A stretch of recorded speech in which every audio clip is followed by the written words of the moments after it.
you can get important messages out there, which ultimately helps you monetize that following. As a health advocate, one of the most important messages Brendan has helped us communicate to date was about the harmful effects and outlandish marketing claims of Coca-Cola. He guided us in launching a campaign with a video on the dangers of high fructose corn syrup that amassed 10 million views within a week, and it's still growing. In short, not only did Brendan's ideas help our company thrive, but they allowed us to disseminate important information, impact the consciousness of our audience, and become more effective activists. This is why it's so important to know how to stand out. You can have all the followers in the world, but to truly make a difference, you need to know how to communicate with them. This book will give you a process that helps you better communicate with potential audience members and business partners, as well as with current customers. You will learn how to make them loyal, engaged, core visionaries who support your visions, ideas, and mission. To get you started, here are some crucial tips about making an impact that I've learned as I've grown my following and reach for Mindvalley. 1. Be aware of whom you're talking to. Tailor your communication to your audience, whether it's millennials, baby boomers, or an ultra-niche group of people such as auto mechanics. 2. Become your demographic. Mine comprises people who are passionate about transformation, health, and personal growth. Every single month, I make it a point to read, attend a program or seminar, and work with a transformational leader. I put myself through experiences that make me wiser, healthier, and happier. Then, I share these experiences with my audience so that I'm not only a mentor and a thought leader, but also a member of my demographic, a consumer of transformation. 3. Know your why. That is, know why you do what you do. I do what I do because I call it the Eve question.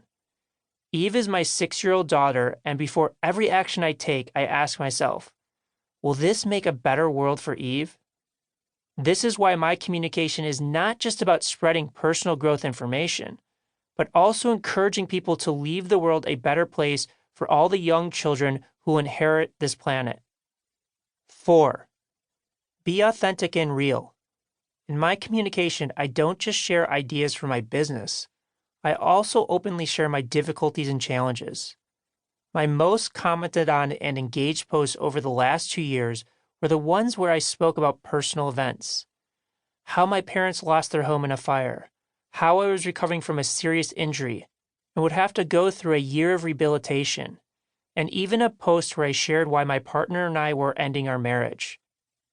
People demand authenticity from leaders today and pay more attention when you're real and authentic.